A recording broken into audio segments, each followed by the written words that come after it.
Welcome, everyone. I'm very excited tonight to have Kevin Tracy here. He's a local composer in the Connecticut area, and I had come across him a year ago at a concert on the Green. We have a Windham Green in our area, a little town, and the I guess is it the Windham Concert Band or is it the Yes, yeah, the Windham Concert Band. yeah, and they played one of his pieces, and I was so enthralled with it. I went to him and said, Kevin, I got to talk to you sometime, and we just never got around to doing it. So another year went by. I went to this concert, and he finally agreed to sit down with us tonight. So welcome, Kevin. Very glad that you're here tonight. Tell us a little bit about how you got started. Was there music in your family? Was your father or mother a musician, or how did music get into your life? No one in my family was formal Hmm. musicians. Hmm. My father liked to sit at the organ that his father had um, and play stuff, but he didn't really have the talent that he wanted to have. Hmm. But he would still sing, and he couldn't really play with the organ. His father was pretty good Mm. with the kinds of songs that you would hear back when my grandfather would be a kid. So he would do that, and then we got the organ in our house when my grandfather died, and Mm. Dad would try to do the same things and never really pull it Now, off. is this like one of those pedal organs where you have to pedal it to get the little pipe organ, or No, it was electronic. oh, it was okay. And it did have, a fan going that you could hear a lot. And Hmm. eventually he got rid of it. And my mother had, I don't remember where this came from, but my mother had a very small organ that was powered, electrically, and it Hmm. would blow air through across reeds. And that was only like 2 octaves and a third, so it was pretty small. And I played around with that um, for quite some time, but even before that, I had some sort of um, need to be musical in my life all the time. The earliest memory I have of anything resembling composition was, believe it or not, that we had hair clippers that had attachments for different length hair, Hmm. this kind of thing. Yeah. Okay. And I would play. This one doesn't make any sound. I don't really know why. I can't really hear anything. But the one that I had back when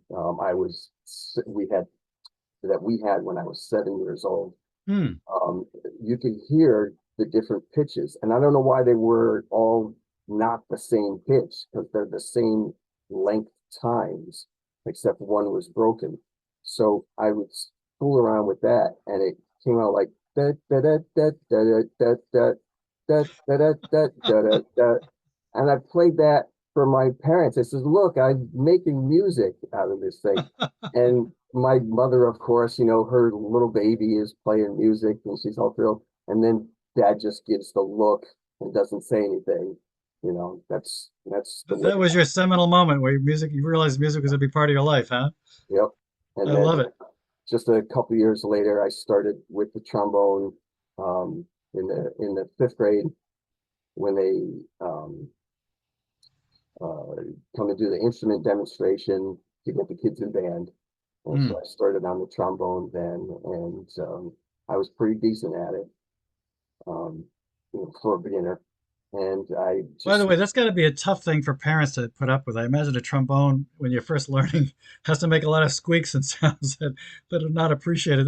Your parents must have been really very patient with you, which is congratulations for that. So, well, but before we go on, though, I just want to make sure, did you get to hear your grandfather sing and play? Because you said that he was very skilled. Was he actually? oh, yeah, I did get to hear him sing, again, not ever professionally. It was just at the house. And Yeah. he would just sing his old favorites, Sentimental Journey, things Hmm. like that. Yeah. He just liked to sing those things. I think it's pretty brave for people to sing out loud. So I have to commend him for doing that. And obviously it had an effect on your life. So after trombone, what happened? Well, then, I continued with trombone all the way through the rest of elementary school and junior high, and then high school, and then college. I went for music. And I did start trying to compose things in high school.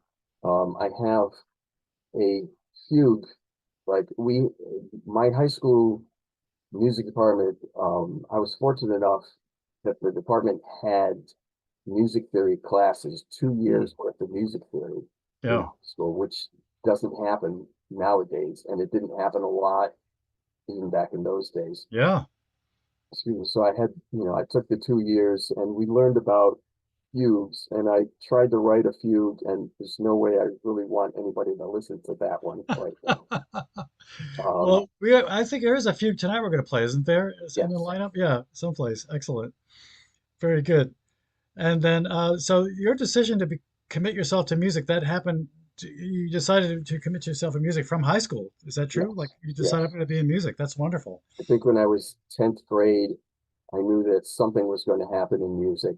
Mm. And 11th grade, I was like, I think I want to be a teacher. And then 12th grade, I knew for sure I wanted to be a music teacher. I Uh, love the way in your bio you talk about you teach everyone from the first grade to 14th grade. So or that, from so grade 4 through grade 14. 14, I And assume you mean college, I assume, right? right, that would Yeah. be my graduate work. I got an assistantship. 1 year I was teaching sophomores, and that's grade 14. And then the second year of my assistantship, I was teaching freshmen, and that would be grade 13. Yeah, yeah, And I excellent. started calling them that because they seemed to be just like high school kids to me. Yes. So, because I did my grad work a little on the late side. I didn't go directly from undergrad to grad, Hmm. gap in there. So I was a little older than Ah, the other grad students. so did you take off some time and like travel or work for a living, or what was your time off? Or Um, it was working, trying to get myself in the music teaching field. yeah. Um, and then eventually you have to get your master's degree after a certain amount of time. It's the way all the process works. Okay. I went And back so, to work yeah. on my master's. And so did you teach mostly in Connecticut since then? Yeah, I haven't taught in any other state because you have to get a different certification for each Oh, state, oh, really? Oh, okay. and it's just too much work. I started Wow. going through the process for Massachusetts and Rhode Island because there were potential positions there. Hmm. And I saw just how much work it was. I'm like, I'm not going to get this done by the time the position's available. Right, right. I had to just let those go. Yeah, yeah. So, Well, you've arrived at a great point, and I want to share some of your music tonight with people. This first thing, I'm going to show folks the video I took of the performance of the band. We'll just do about a minute of it, because then I want to share with you how it sounds when we listen to the MIDI version of it. What's for those of you that don't know, it's a protocol that musicians use basically on the keyboard. It basically has a coding that could be applied to any instrument after the fact, and then what's called an MP3 or the sound module he built from that. So he took the time to do all that for us. Now, one thing that happens because it's an outdoor concert, we had some lovely uh, bike riders that went around and tried to interrupt it. And actually, the interesting thing is most of the sound is hidden. The camera lost it, but until they revved up at the end of this minute. But we'll hear a little of that. So bear with us when we show this video now.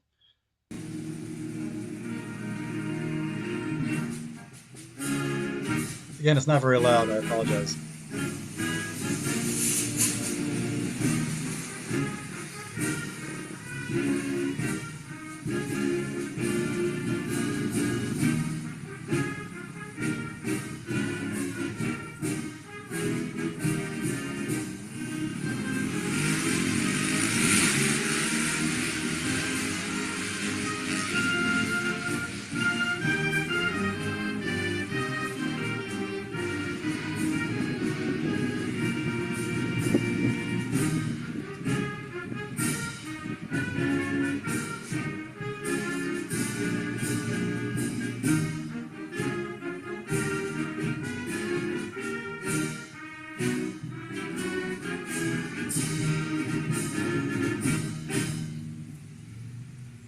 So now I'm going to play the rest of this North Windham Overture.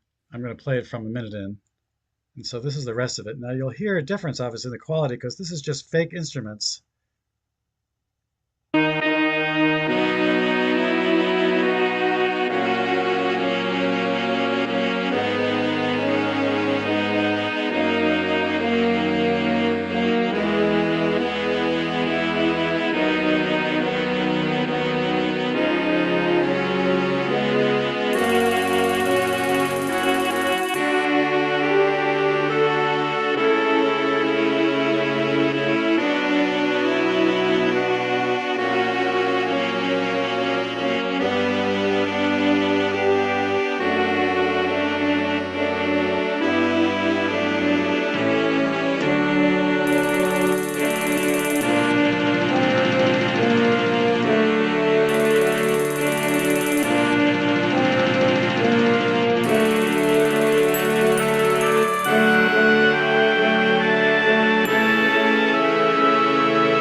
Bravo. You know what's great about that? It's got this wonderful celebratory thing. It's like perfect for July 4th. I mean, it just, it just has this gravitas that sounds like so celebratory. I'm not sure how you do it. Uh, how did you think about this even? I mean, what influence would you say you had on that? About how I came up with composing this piece. Yeah, what do you think influenced you in terms of composers or how you thought about it? Well, there's a composer who was popular at the time. Um, he was the foremost composer and music educator, Jim Swearingen. And I had the opportunity to have an education workshop with him. Mm, And at the end of the workshop, he asked for all of our addresses because it wasn't even email yet. right. He was asking for addresses so we could keep in touch. And when I had said North Windham, he said, "Ooh, ooh, no, wait, I thought you said something else." So he he went home and composed Windmere, and I went home and composed North Windham Overture. And because I wanted this to be able to sell, I kind of uh, not emulated, but tried to make it sound more like his compositions to make sure it would sell. Um, Do you have the picture of it that you wanted to show? Did you want to share that with us? Yes. Okay. So this is a photo that I used on the cover of the score, and I put it on all the parts. Oh, that's beautiful. That Um, is, in fact, one of the things that we decided. One of the reasons why we decided to move down here is we took a hike along this trail. The Army Corps of Engineers built this huge dam because there had been a big flood in the past, and it goes on for about 3 miles, and it separates the lake on the right from an airport that's almost at the same level on the other side, a little tiny airport for puddle jumpers. And it's the most wonderful walk. You get to see out to the horizon, and it's usually got a little breeze going, and it's sunny, and oh, it's just gorgeous. So thank you for sharing that. That's a beautiful view. Yeah, that's Thank you. great. Okay, so let's go on to the next piece, which is called Harp Sonata, Movement 3. Tell us a little bit about that. Okay, so when I was in college, there was a notice posted for a competition for a composition competition for young composers Hmm. for more harp literature because there's not a lot of harp literature out there, Yeah. and the requirements allowed for either harp solo or harp in a small group or Hmm. whatever. And I thought, if harp doesn't have enough literature, then there's probably not enough literature for soprano saxophone, bass trombone, and vibraphone either. So I put those four instruments into a quartet. I love it.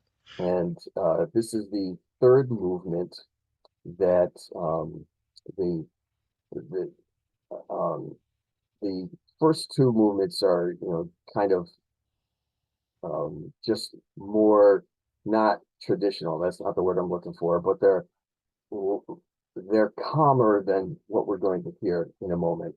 Okay. And the for those who don't know, harp changes pitches. Like there's um, the, the the pitches of the strings are all like the C major scale, and you can change individual pitches by using pedals, foot Hmm. pedals, and they can go from up a half step or down a half step. Ah.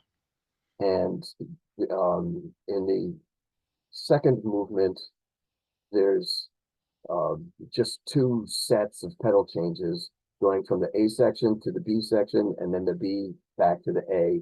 Mm-hmm. It's pretty simplistic pedal changes, and the first movement is not too bad. The Yeah. third movement has so many pedal changes, and they're like Olympic level pedal changes that in working with the harpist who I knew in college, she said something about it being impossible. And I said, I think they're all possible. I've been studying how it all works and this and that.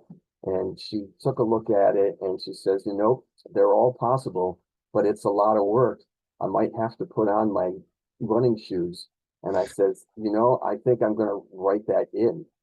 Like between the second and third movement, the harpist must remove the concert shoes and put on running shoes. I love it. There's that many All right. changes. It gets pretty wild at one point. Wow.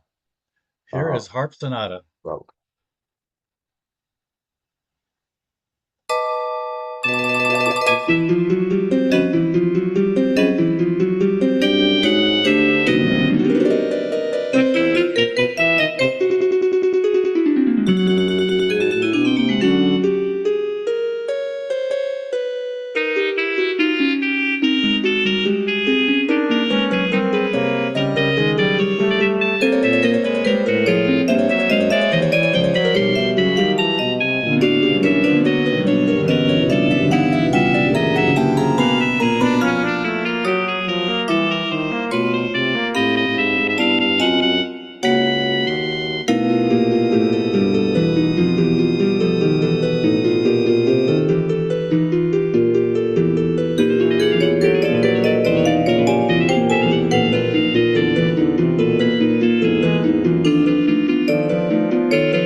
That must have been really difficult to count near the end there, especially. Now, this And next one's very interesting. Yeah. as far as the counting is concerned, believe it or not, it's all in 2/4 all the way through. Hmm. Even though it sounds like it's in 5/8, there's each of the four instruments is in internally in 5/8, starting on a different eighth note of the measure, and then Wow. there's a shift as they go through, so they all get on the same 5/8, but that's still internal. It stays in 2/4, and then Huh. finally we're it's back in 2/4. Oh, That's great. Now, for something completely different, this I think this is. Correct me if I'm wrong. Is this your heavy metal thing, drawn and corded? Is that the yes, heavy metal one? Yeah. So give us a yes. little background on that one. So when we became parents, we got ourselves a camcorder, like many parents did, Hmm. and so we could shoot video of the baby and this and that, and then my mind started going, what else can I do with this? So I started writing a movie script of some guys playing Scrabble and being bothered by the heavy metal band rehearsing next door. So I had to actually have heavy metal music for this. So fasten your seatbelts, people, because this is very different. Here we go, drawn and quartered.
Woo! I can see kids actually wanting to play that.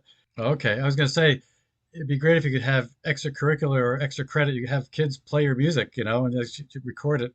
Okay, so this next one is called Snapping Fingers, and I'm just going to play a small segment of it. Let me just set that up because I have to kind of find the first minute, 13 seconds. And what's the backstory on that while I'm doing that? So this is another piece for the heavy metal band. Um, and it starts with a slow introduction that we're going to be skipping for now. And when it gets to the faster part, um, I managed to, and I don't know why I did this, but it just worked out. I composed it in the Locrian mode. And in case people don't know what that means, there's just imagine what your piano looks like. If you start on C and stay on the white notes, we call that the Ionian mode. If you start on D, that's the Dorian mode. E is the Phrygian mode, etc., until you get to starting on B, but staying on all the white notes, and that's called the Locrian mode. And because Hmm. of the lack of a perfect fifth in that mode, there are many people who think that you can't compose any ballad music in that mode. But And you found a way. I did it. I'm not the only one. I have run across a few other pieces in Locrian. All right. Well, here I we just go. wanted to see how metal came out in Locrian.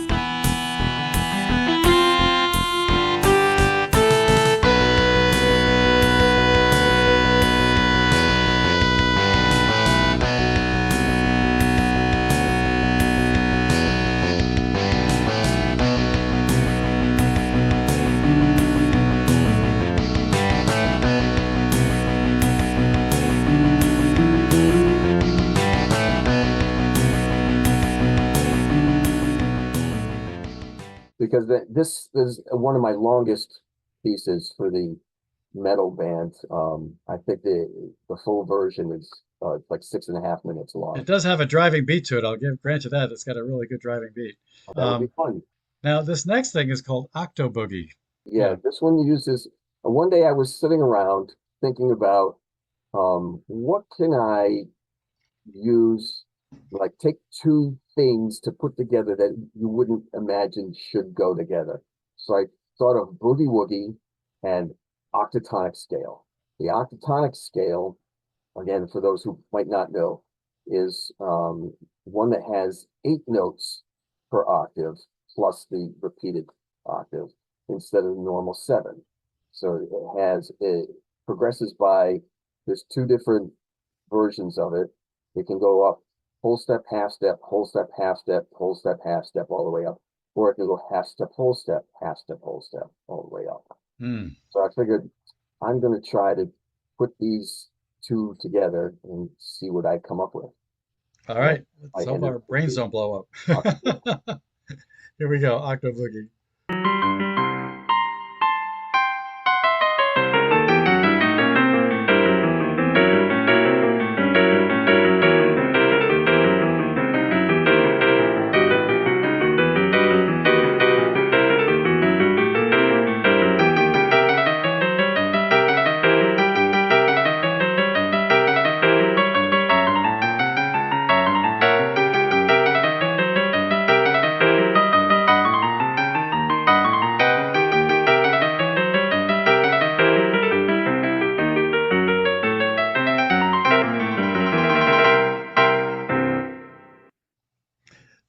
I could envision a Star Wars bar where all the alien creatures are playing this kind of music because it's so foreign to us, and yet, it's got this kind of it's almost like an attempt to play ordinary music, but in a scale it doesn't work, and it's very interesting because it's just a little off. It's a little off in ways that we understand intellectually, but it's kind of hard. You have to kind of appreciate it. So this next thing is very different and actually quite accessible. Bubba Dub Dub is one of my favorites. Let's talk a little bit about that. So at the high school job I had many years ago, I had a drummer who went by the name of Bubba, and I decided I wanted to compose a piece for the jazz band.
I can see that being a great ballroom number. Oh my God, that's great. Now, this next one is called Funk Without Wagnalls. I love that title. And then we're going to play just the beginning and then and starting from about the middle on. So give us a little background on this one. And then this is another big band piece that I started to write. The following year, I had a different position, and it's a funk chart. So Yeah. come up with it. All the funk charts in the catalogs have these weird names. So I said, what kind of weird name can I do with funk? Funk and funk without Wagnalls. There you go. So that's where that Love it. name came from. So and the one of the really interesting things about this piece is a really good funk chord is the dominant seven sharp nine chord, and that's what I'm using for the accompaniment. And the each section, it starts with the trumpets with the melody all in unison, and then when the melody comes back, it's the saxes all have it, and then when it comes back again, the trombones have it. So each section gets their thing, and then after that, I wanted to do it one more time, but I didn't know which section to give it to, and I said, but let me give it to all the sections at once, and I started them with a dominant seven sharp nine chord, and then made the melody in parallel chords Yes. so And that it it will has sound a little muddled on the MIDI, but I imagine yeah, playing it with a real instrument would be very, very yeah, interesting. So, it's what yeah. we used to call a tasty chord or a crunchy chord. Yeah. So that's kind of what I was going for. And Yeah. And for those that are not musicians, that'd be the equivalent of playing a C chord and then a D chord on top of it almost. So you really got almost all the notes in there. So this is a Funk and Wagnall. I'm going to play Funk without Wagnall. I'm going to play the first 44 seconds that we agreed, and then after 318. So bear with me for a second. Here we go.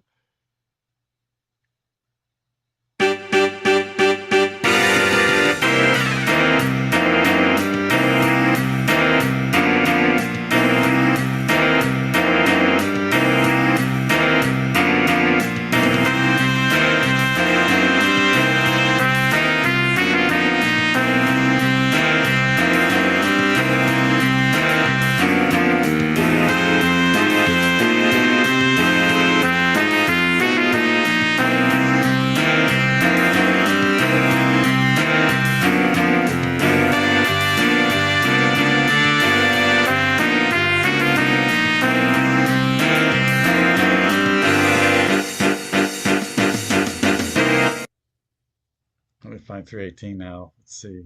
Uh, Here it is.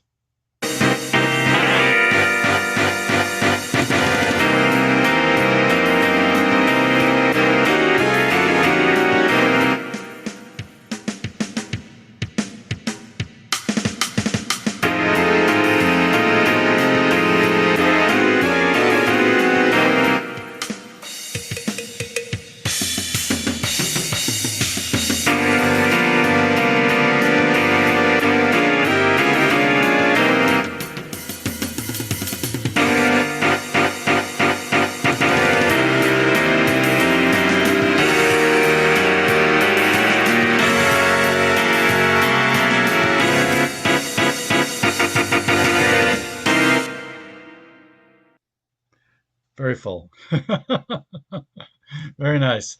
Now these next two songs have really interesting titles. What once was lost. it is hard to say, isn't Did it? that three times I fast. stumbled over it myself quite a few times. What And was the title just came from I composed in 1982 a just a small little thing for trombone that is like atonal situation, and it was on a little scrap piece of paper stashed away somewhere.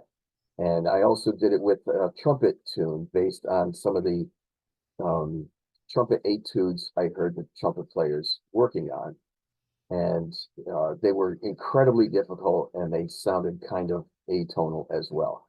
And I happened to find both of those little slips of paper the same day. I'm like, what can I do with these? And I decided, for whatever reason, to put them into a big band piece, and that's another funk piece.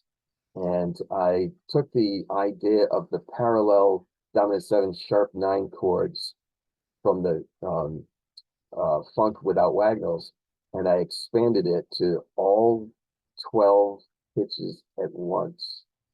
Okay. So the melody is in all 12 keys at the same time. Okay. So See how that goes.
Wow.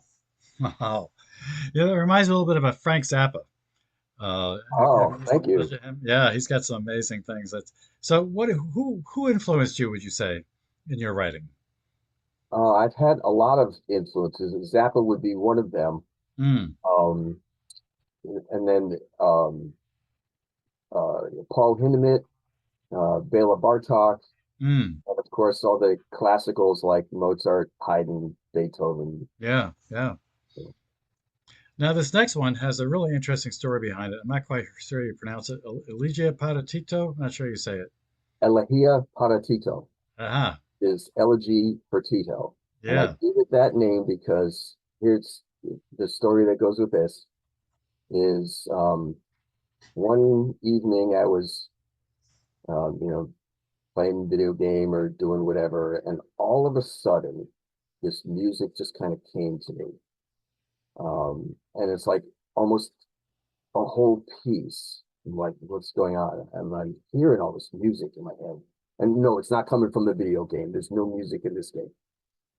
Um, so I'm like, I gotta figure out what's happening here. And I go to the piano and I start playing it, and I hear that it's in F sharp minor.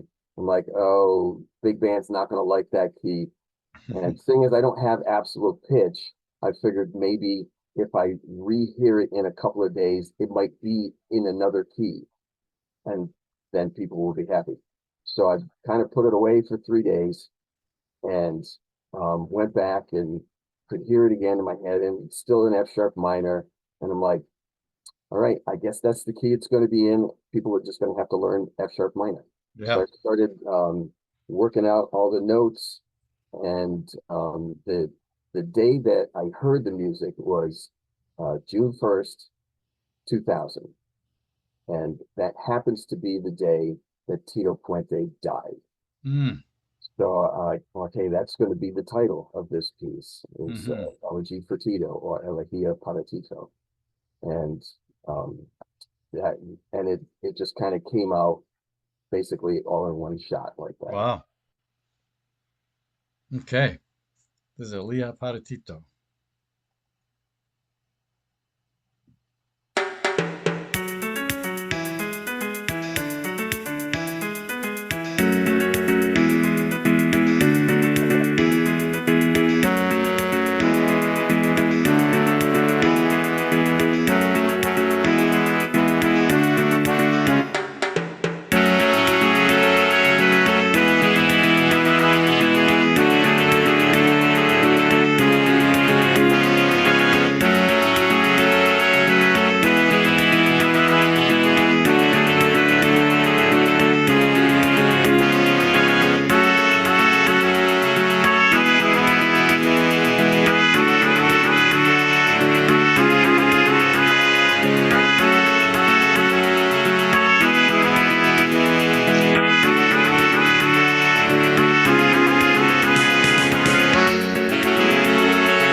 I love that little instrument in the background. No, is that Quiro, I think it's Yes, called?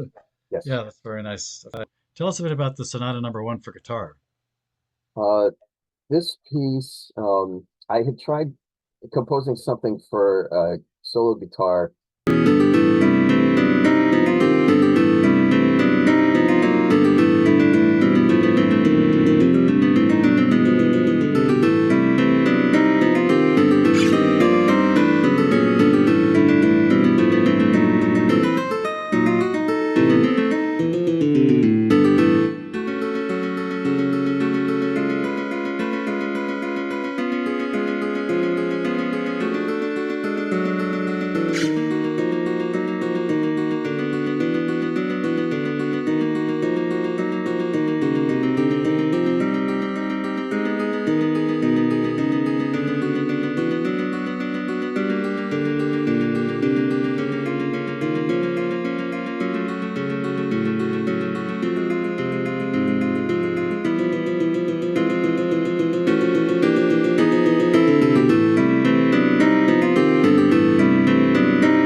took me off guard. And this final piece is called Contrapunctus 23. 23. Not that I actually composed that many of them. I didn't want to use any of the numbers that J.S. Bach used, so I started with 17 Ah, up okay. from there. So I don't have a bajillion of them. It's just Hmm. a few. So, and this is my latest composition. I had a big gap where I wasn't really writing anything because I was doing too many other musical things in the meantime, arranging and then making parts and all this kind of stuff. Yeah. Things kind of got in the way of composition for quite some time. But this is from just 3 years ago. Okay. And what are the instruments that are playing this? This is a brass ensemble. Okay.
What a great way to end this interview. Is that something that's scored for a big band? No, I probably could score it for anything. Uh, Yeah, I could see this being played by the Windham band, I would keep that in mind. Windham Concert Band, because I mean, I'd love to see more of this stuff actually played, for real with real instruments, and I think that would be a way to do it. You already have a foot in the door on that one, so yeah, I could definitely see this being played by the concert band. Definitely. Wow. I will bring that up. Yeah, excellent. I see Linda's in the audience. Is she your wife? Yes. And you both play. You both play, I believe, don't you? Yes, my wife is also in the Windham Concert Band on Yeah. trombone. So you both play trombone. Yes. Do you do duets together, the two of you, sometimes? As a matter of fact, that's what we've been doing for the last week or so. Is she found some duets online, and we've been playing through them. And we Excellent. just got to the end tonight, and we're going back to the beginning and doing them all again. All right. Maybe you should put them on Instagram or something so we can have a window into your life there. It sounds great. Anyway, thank you so much for your time. Thank you all for joining tonight, and we look forward to seeing you next week. Next week, I have Michael Doolin, who is a new age artist. If you look him up, Dulin, he's got some beautiful music out there, and I look forward to seeing you all again. Kevin, thanks again for your time. I look forward to hearing some more of your pieces out in the real world, and certainly enjoy that concert band piece this last July 14th, and look forward to hearing much more of your work going forward. Thank you so much for your time again. Have a Thank great you for night. having me. Thank you for everyone. Take care.